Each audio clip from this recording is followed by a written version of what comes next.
विहानेन जम्मिकालम्मि नादं जिनेन नियदं जम्बं वा मरणं वा तमतस्य तम्मिदेशे तेन विहानेन तम्मिकालम्मि कोशक्कदिवारेदुं इंदु वा जिनिंदु वा।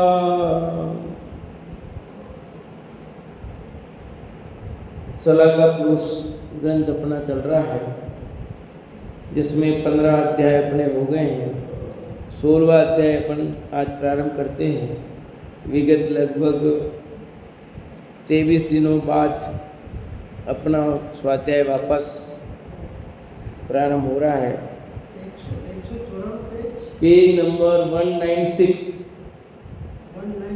हाँ, चक्रवर्ती भरत द्वारा ब्राह्मण वर्ण की स्थापना एवं प्रजा को धर्मोपदेश, ये 16वां चैप्टर अपन प्रारंभ करते हैं।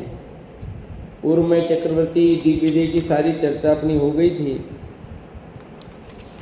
अब यहाँ कहते हैं, भरत चक्रवर्ती जब अनेक राजाओं के साथ भरत क्षेत्र को जीतकर 60,000 वर्ष में दिग्विजय से वापस लौटे, तब उन्हें विचार आया कि मेरी इस विजय में उपलब्ध संपदा का दूसरों के हित में किस प्रकार उपयोग हो सकता है।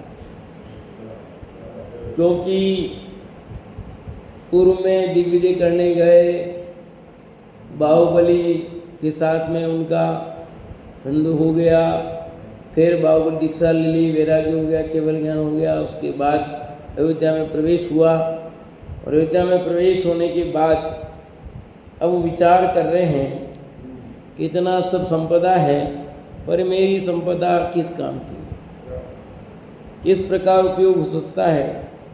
वे सोचते हैं कि मैं भी जिनेंद्र देव का बड़े ऐश्वर्य के साथ महामहम नाम का यज्ञ पूजा कर सत्पात्रों में धन वितरण करता हुआ समस्त संसार को संतुष्ट करूं। यानी बहुत बड़ी पूजा जो होती है उसको कहते हैं महामहम नाम का यज्ञ, यानी पूजा। ठीक है, यज्ञ का अर्थ पूजा होता है। यज्ञ का अर्थ आहुति हवन करना नहीं। पूजा में भी आहुति तो होती है, पर वो यज्ञ का अर्थ दूसरा समझते हैं, उस अर्थ में नहीं है यहाँ। क्योंकि इतना सारा कार्य करके 60,000 वर्ष की लड़ाई लड़ी है, भले खून ना बहा हो, पर टाइम तो खूब लग गया है। जगह जगह गए आए, और अब विचार बन गया है कि हमें कुछ अच्छा कार्य करना चाहिए। बहुत बड़ा जो विधान होता है उसका ही नाम, चक्रवर्ती के द्वारा जो विधान होता है तो उस विधान की बात है। और आपको ये भी बताया कि सत्पात्रों का धन वितरण करना, प्रभावना। पूर्व में ऐसा प्रचलन था, विधान आदि कार्य करके दान आदि दिया करते थे। आज भी है, आज भी विधान आदि करते हैं तो दान निकालते हैं ना, राशि। तो पहले वो राजा महाराजा तो उनके मिच्छिक दान सब लोगों को दान करते थे। आज छोटे स्तर पर है तो थोड़ा बहुत दान निकालते ही हैं लोग, विधान कराते हैं। तो सदा निष्प्रिय रहने वाले मुनि तो हमसे धन लेते ही नहीं हैं, परंतु ऐसा ग्रस्त भी कौन है जो धन धान्य आदि संपत्ति के द्वारा आदर सत्कार करने योग्य है। अपन दान भी देंगे तो मुनिराज तो कोई लेने वाले हैं नहीं, हार दान लेंगे। ये जिस जो अपन भावना भा रहे हैं कि अपन किमिच्छिक दान करें, उस दान की तो मुनिराज के कहीं जरूरत नहीं है, लेंगे नहीं। और गृहस्थों में भी दिखाई नहीं दे रहा कोई। क्यों कि यहाँ तो सब पिताश्री के आशीर्वाद समझो, उनके जन्म से पहले रत्नों की वर्षा हो गई, गर्भ में आए उसके पहले रत्नों की वर्षा हो गई, गर्भ काल में वर्षा हो गई, और उसके बाद समुद्र तो भी ठाट ही रहा। वे मूल गुणों और यणोवृत्तों को धारण करने वाले हैं। सामान्य श्रावकों में धीर वीर हैं और गृहस्थों में भी मुख्य हैं। ऐसे श्रेष्ठ आचरण करने वाले सत्पात्र ही हमारे धर्मवान द्वारा सत्कार करने योग्य हैं, सत्कार किया जा सकता है। और पब्लिक है वो भी कैसी है, मूल गुणों को पालन करने वाली, अणुवृत्तों को धारण करने वाले, सामान्य श्रावक के वृत्त, ऐसे लोगों का हमें आदर करना चाहिए। इस प्रकार निश्चय करके सत्कार योग्य सत्पात्रों की व्यक्तियों की परीक्षा करने हेतु राज राजेश्वर भरत जी ने समस्त प्रजा एवं राजाओं को बुलाया। साथ ही सब प्रजा को सूचित कर दिया कि आप लोग अपने सदाचारी इष्ट मित्रों एवं नौकर चाकर आदि के साथ हमारे पूजा महोत्सव में अमुक अमुक समय में पधारे। सबको निमंत्रण दे दिया कि आप पधारो अमुक अमुक समय में। इधर चक्रवर्ती ने उन सबकी परीक्षा करने के लिए अपने घर के आंगन में हरे हरे अंकुर, पुष्प और फल आदि सचित्र पदार्थ खूब बिछवा दिए।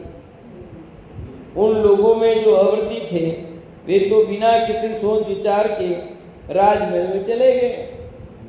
भरत जी ने उन्हें एक और बिठा दिया और जो अंकुरों पर चलकर नहीं आए उन्हें पुनः आगे आने का आग्रह किया। फिर भी जब वे नहीं आए तो उनसे न आने का कारण पूछा। समझ में आया? भाई उनको दान देना, सत्कार करना, किसका करना किसका नहीं करना, ऐसे तो जान नहीं सकते सब। दान की बात तो खत्म हो गई, अब सत्कार करने की बात हुई, सम्मान किसका करे? तो परीक्षा तो करनी पड़ेगी ना, भाई योग्य है क्या नहीं है। तो उन्होंने इस तरह से बिछा दिया। इतनी पब्लिक है, अब किसको मिथ्या दृष्टि घोषित करोगे, किसको समय दृष्टि घोषित करोगे, क्या करोगे बताओ? तो बिना कुछ किए ये परीक्षा की घड़ी हरी बिछा दी। अब कौन इसके ऊपर हो क्या कर, कौन नहीं आएगा, अंकुरित बीजों पे कौन आएगा कौन नहीं आएगा पता लग जाता है बहुत तरीके से कर।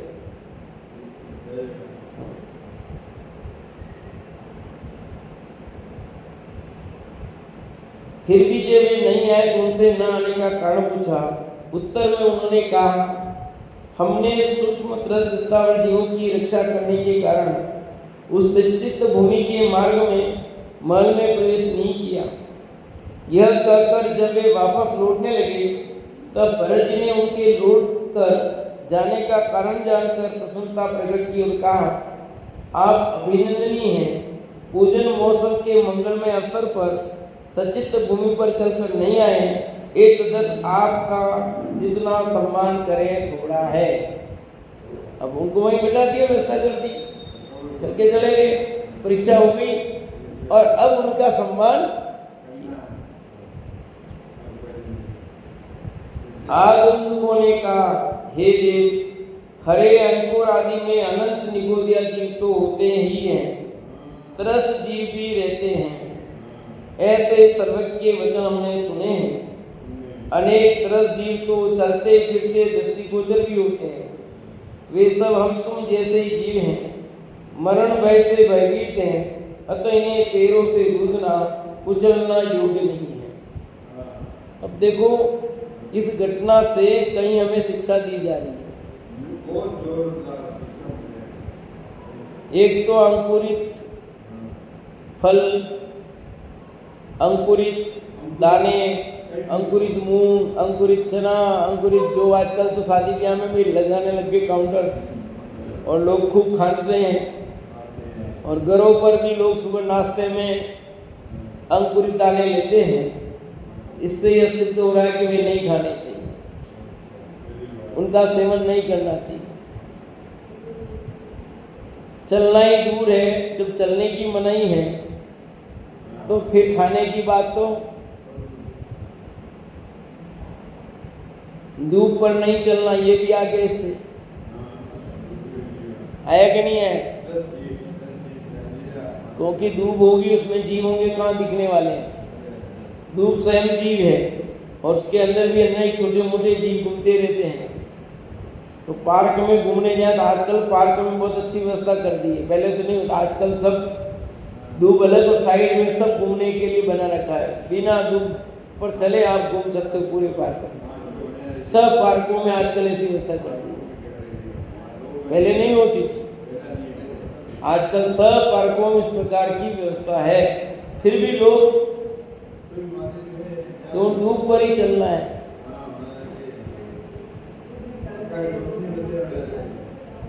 शादी ब्याह में कार्यक्रम सब धूप पे, ये एक घटनाएं क्या कह रही है, योग्य नहीं है अपने भाई। यह सुनकर भरत जी ने उनकी प्रशंसा की और उन्हें दान मान आदि देकर सम्मानित किया।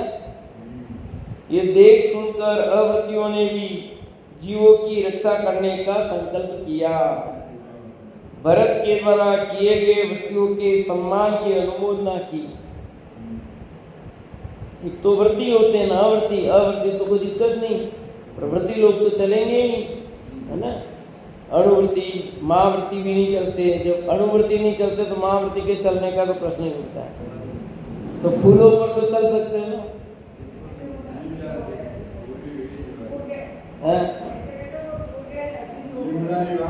नहीं फूलों पर तो चल ही सकते, टूटे हुए फूलों पर,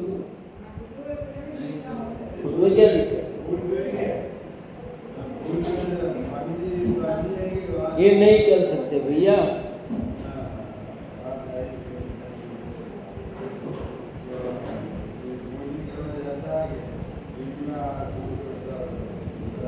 चक्रवर्ती से सम्मानित व्यक्तियों ने अपने व्रतों को और अधिक दृढ़ता से पालन किया। भरत जी ने उन्हें उपदेश दिया कि सब आगंतुक महानुभावों को अनंत भगवान की पूजा अवश्य करना चाहिए। ये पूजा 4 प्रकार की है। सदा अर्चना नित्य महा, चतुर्मुख, तीसरी कल्पद्रुम, चौथी अष्टानिका इंद्रध्वज। 4 प्रकार की पूजा। सदार्चन क्या है? प्रतिदिन अपने घर से अष्ट द्रव्य ले जाकर जिनालय में इन 4 को पूजाओं में से किसी एक पूजन के माध्यम से जिनेंद्र देव की पूजा करना सदार्चन या नित्यमय पूजा कहलाती है। शक्ति के अनुसार नित्य दान देते हुए मुनि राजों की पूजा भी नित्यमय पूजा है। अपन देव शास्त्र गुरु की पूजा करते हैं, नित्यमय पूजा, नित्य नियम पूजा, एक ही बात है। इसमें क्या लिखा है? अपने घर से अष्ट द्रव्य ले जाकर जिनालय में, और अपन सब क्या कर पाते हैं? अपने घर से अपन अष्ट द्रव्य लाते ही नहीं, है ना। पर मंदिर में रखी तो अपन नहीं रखी, इसलिए वो कोई बात नहीं है। पर क्या होता है कि अपन घर से लेके निकलते हैं सीधे, उसके भाव अलग बनते हैं। मतलब मंदिर जाना वही भाव बनेंगे। और आपके हाथ में सामग्री नहीं, कुछ नहीं, ऐसे हो कोई रास्ते मिल जाए कुछ तो बात बन जाएगी कुछ भी, और सामग्री होगी तो वो भी नहीं मंदिर जा रहा है, उसको भी ध्यान में होता है। कितना फर्क पड़ता है बहुत। अपने दिमाग में भी मंदिर घूमता है, सामग्री ये होता है। और दूसरा निकलते घर से मंदिर जाने तो अपन लिखा ना, आप मंदिर जाने के भाव किए घर में ही, वहाँ से आपके उपवास का फल है ना, पुण्य बनना चालू हो गया। आप मंदिर आना है इसके लिए स्नान कर रहे हो, पुण्य मान लो। शुद्ध कपड़े पहने मंदिर आने के लिए, फिर निकले रास्ते में आ रहे हो, दरवाजे सबके कितने उपवास का फल बताया सभी के। चतुर्मुखी या सर्वतोभद्र पूजा, यह मुकुटबद्ध राजाओं द्वारा उत्सव के साथ की जाती है। ये पूजा क्यों कौन करते हैं? मुकुटबद्ध राजा करते हैं। कल्पद्रुम पूजा, यह पूजा चक्रवर्तियों द्वारा किमिच्छित मुंह मांगा दान देकर की जाती है। ठीक है, कल्पद्रुम पूजा। अष्टानिका पूजा, जो पूजा हिंदू द्वारा की जाती है वह इंद्र ध्वज या अष्टानी का पूजा है। नंदीश्वर दीप जाकर के पूजा करते हैं। विशुद्ध आचरण द्वारा खेती आदि करना वार्ता कहलाती है। दया दत्ती, पात्र दत्ती, समदत्ती और अनवय दत्ती, ये 4 प्रकार की दत्ती होती है। ये क्या लिखा? विशुद्ध आचरण द्वारा खेती आदि करना वार्ता कहलाती है, खेती करना। फिर दया दत्ती, पात्र दत्ती, समदत्ती और अनवय दत्ती, ये 4 प्रकार की दत्ती होती है। क्या मतलब इसका? कहते हैं अनुग्रह करने योग्य प्राणियों का दयापूर्वक दान देना दया दत्ती है।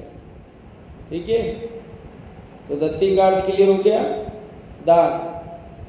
दत्ती का अर्थ क्या है? दान देना। तो कहते हैं अनुग्रह करने वाले प्राणियों का दयापूर्वक दान देना उनका। जो कृपा पात्र है ऐसे प्राणियों को योग्य प्राणियों को देना। मुनियों को आहार दान देना पात्र दत्ती है। ये लो, मुनिराज को आहार देना पात्र दत्ती कहलाता है, पात्र दान हो गया। साधर्मी गृहस्थ को श्रद्धा से उसकी आर्थिक सहायता करना, वाहन आदि देना समदत्ती है।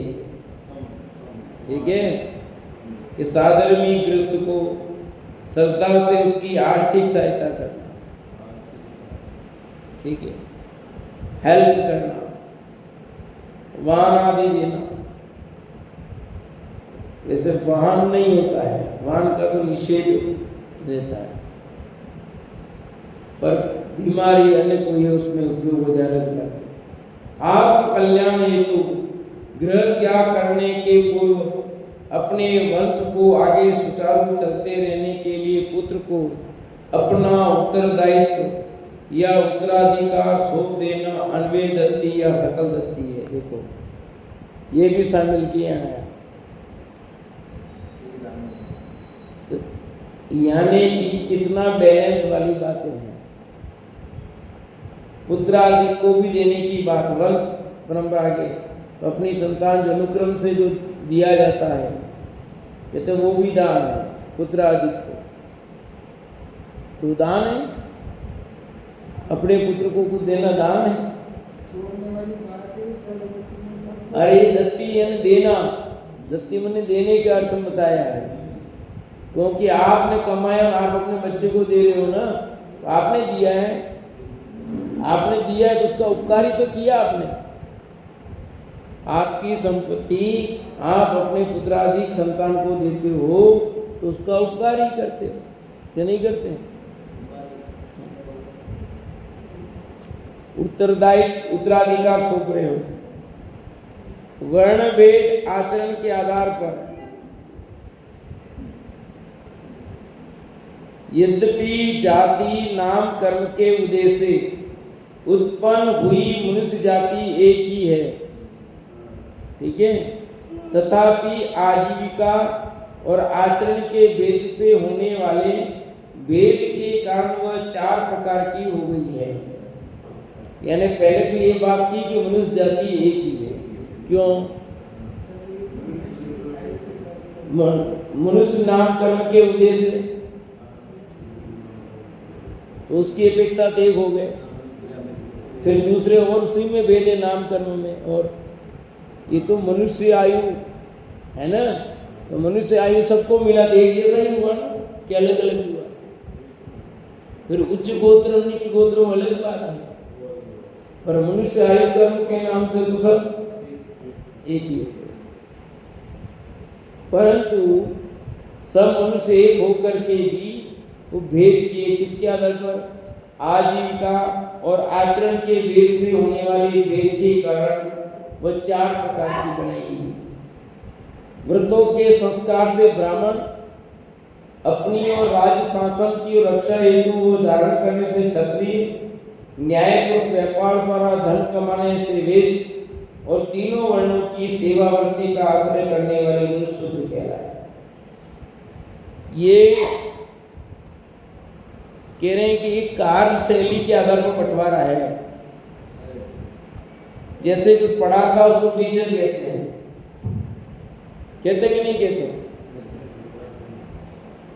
जो रक्षा के काम कर रहे हैं सैनिक पुलिस में हो गए, जो जमीन आदि का नाप लेखा जोखा वो पटवारी हो गए। तो किसके आधार पर बंटवारा ये बताओ? काम के आधार पर ही तो पद के नाम है। तो ऐसे उसमें काम के आधार पर मुख्य रूप से 4 बंटवारे किए गए, बाकी सब 19 तो एक ही है। अब सत्कर्मों से ब्राह्मणत्व को प्राप्त जो जैन धर्मानुयायी ब्रह्म स्वरूप निःशुद्धात्मा को जानते हैं, वे जैन भी कर्मण ब्राह्मणवत ही हैं। काव्य यह ब्रह्म जानाति स ब्राह्मण, इस युक्ति के अनुसार जो आत्मा के स्वरूप को समझते वे ब्राह्मण हैं, तथा जो अहिंसक आचरण करते हैं, 4 अनियोग रूप वेदों के रस को जानते हैं, वे वर्ण से वैश्य होकर भी कर्मण ब्राह्मण ही है। किसको ब्राह्मण कह रहे हैं यहाँ? कि यहाँ पर कह रहे हैं कि काम कर क्या कर रहा हो।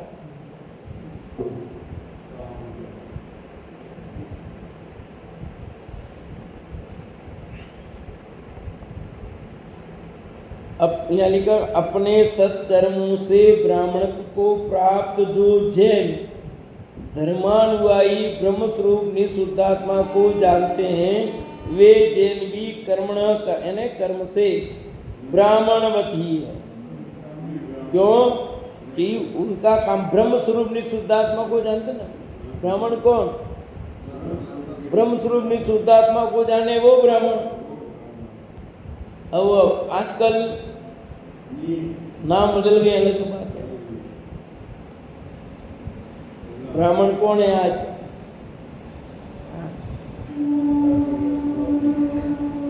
पूजा पाठ करने वाले ब्राह्मण, अब वो भी नहीं करते हैं। यह ब्रह्मा जानाति स ब्राह्मण, इस युक्ति के अनुसार, इस युक्ति नहीं, जो ब्रह्म को जानता वह ब्राह्मण है। इस युक्ति के अनुसार जो आत्मा के स्वरूप को समझते वे ब्राह्मण हैं। अपनी आत्मा को जानते हुए ब्राह्मण हैं। अब आप अपनी आत्मा को जानते हो कि नहीं जानते? देखो, और जिन्हें आप ब्राह्मण कह रहे हो वे अपनी आत्मा को जानते क्या?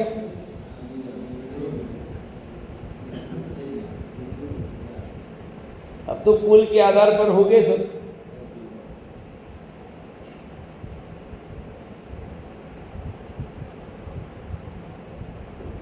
अब ब्राह्मण का बेटा ब्राह्मण होगा कि नहीं, इसके अनुसार बताओ। इस परिभाषा के अनुसार ब्राह्मण का बेटा ब्राह्मण होगा कि नहीं होगा? काका बोलो। हाजी रोशन साहब, होगा कि नहीं?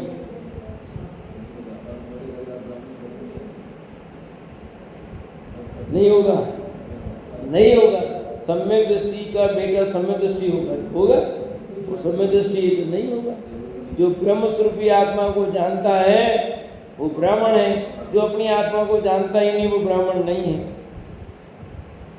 अब यहाँ उसके बेटे नहीं बेटे की बात नहीं, उसका बेटा होगा और वो आत्मा को जानेगा तो ब्राह्मण कहलाएगा, नहीं करेगा तो नहीं कहलाएगा।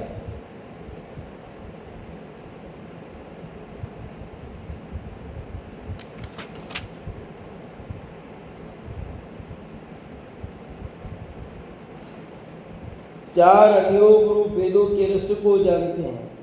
क्या कहा? जो अहिंसक आचरण करते हैं, 4 अनियोग रूप वेदों के रहस्य को जानते हैं। अब यहाँ वेद किसको कहा? वेद शब्द का अर्थ है ज्ञान। वेद मनी जानना, वेद मनी ज्ञान। तो 4 अनियोगों को यहाँ वेद का है।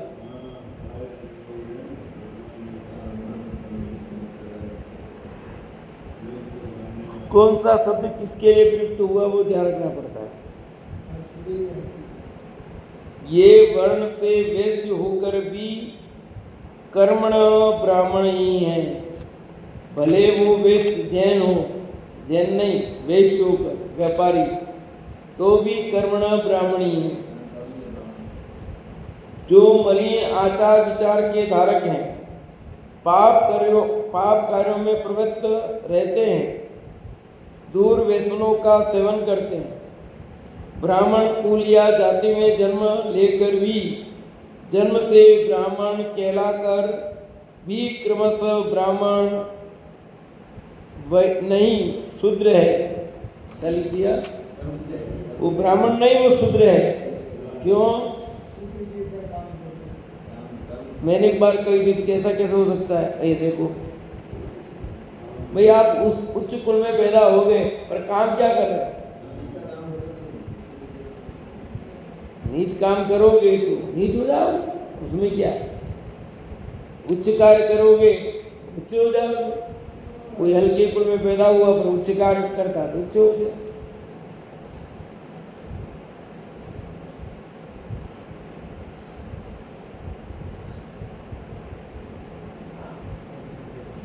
वस्तुतः जाति विशेष में जन्म से कोई छोटा बड़ा नहीं है। क्या लिखा? वस्तुतः जाति विशेष में जन्म से कोई छोटा बड़ा। और कितने भेद हो गए बोलो आज। इस बार जातिगत जनगणना हो रही है। क्यों हो रही है बताओ? कोई अपने को छोटा कोई बड़ा आरक्षण का लाभ लेना, वो लेना है, इसलिए जाति। यहाँ कहते हैं कि कोई छोटा बड़ा नहीं है, सभी भगवान आत्माएं भैया, है कि नहीं? आज मैं जैन कुल में पैदा, कल ब्राह्मण में होगा, आदिवासी हो सकता हूँ, और कोई भी कुल में पैदा हो सकता हूँ। क्या नहीं हो सकता हूँ? कौन छोटा बड़ा? भैया कोई भी आत्मा छोटा बड़ा नहीं है। जाति को मत देखो, उसके गुणों को देखो, उसके कार्य को देखो। यहाँ राजा ऋषभदेव और चक्रवर्ती भरत के द्वारा जो 4 वर्ण व्यवस्था कायम की गई, वह कर्म के आधार पर ही की गई थी। किसके आधार पर? जन्म के आधार पर नहीं, कर्म के आधार पर। अतः जो जाति से अपने को बड़ा या छोटा मानते हुए ब्रह्म में हैं, जाति के आधार पर बड़े छोटे नहीं हो। वस्तुतः सदाचार और दुराचार के आधार पर ही ऊंच नीच का व्यवहार उचित है। क्या लिखा? सदाचार और दुराचार। जैन कुल में पैदा हुआ हो, शराब पीता हो, मांस मट्टी खाता हो, क्या कहलाएगा? वो शूद्र है। उसके हाथ का भोजन नहीं करना। क्या भोजन करना उनके हाथ का?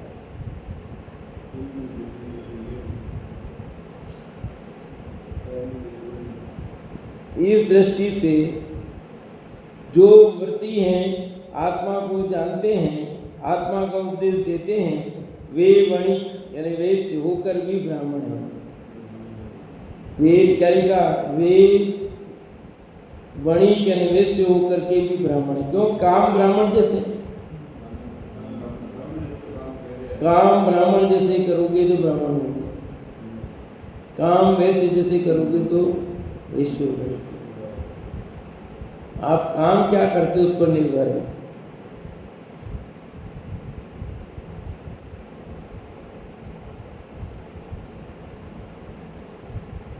अतः जो जाति से अपने को बड़ा या छोटा मानते हुए ब्रह्म से, ये ब्रह्म है छोटा बड़ा जाति का आधार पर। वस्तुतः सदाचार दुराचार के आधार पर ऊंच नीच का व्यवहार उचित है। इसी दृष्टि से जो व्रती हैं, आत्मा को जानते हैं, आत्मा का उपदेश देते हैं, वे वणिक वैश्य होकर के भी ब्राह्मण हैं। अब ऊपर की बात आ गई कि जो आत्मा को जान रहे हैं, आत्मा का उपदेश देते हैं, वो व्रती हैं क्या नहीं है? अभी व्यवहार की बात चल रही है ना।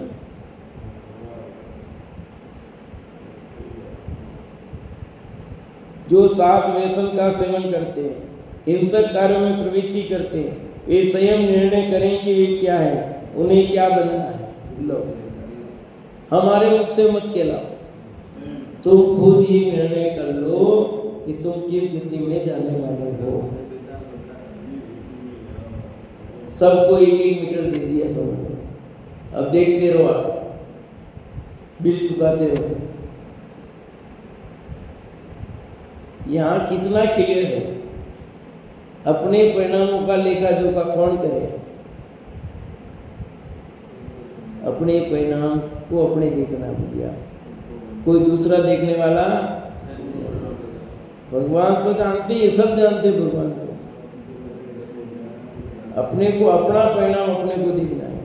भगवान तो 3 लोक के समस्त पदार्थों को, समस्त पर्याय को, भूत भविष्य सबको जानते हैं भगवान। इसलिए यहाँ अपनी बात कहते हैं।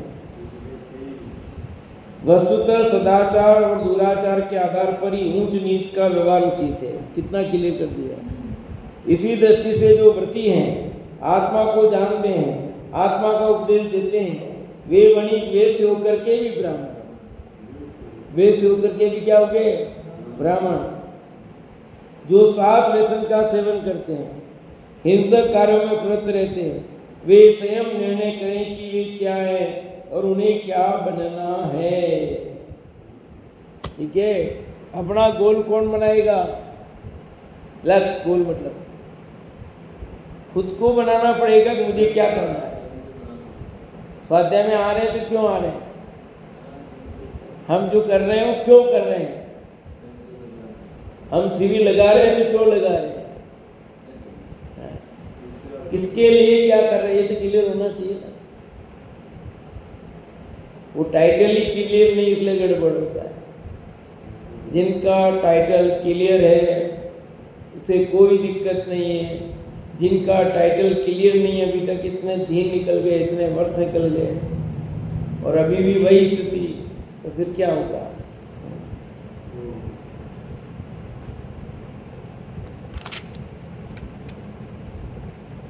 एक प्रश्न खड़ा किया है यहाँ, एक और है।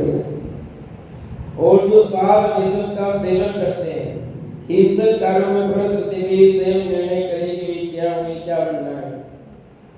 जो सत्य व्यसन में पारंगत हो, हिंसा में प्रवृत्त रहता हो, वो निर्णय कर ले मुझे क्या करना है, क्या दशा होगी मेरी। अब या कोई ऐसा विचार करता तो सेवन ही क्यों करता? हाँ, एक नहीं, जो सही मायने में ढंग से विचार कर ले तो फिर वो गलत कार्य कैसे करे? किसी को शंका हो सकती है, पूछ सकता है कि जो असीम, मसीह, कृषि, वाणिज्य, शिल्प व सेवा आदि 6 कार्यों से आजीविका करते हैं, उन गृहस्थों के भी हिंसा का दोष लगता है, वह क्या करे? प्रश्न समझ में आया? पहले क्या है? काक्षा बोलो।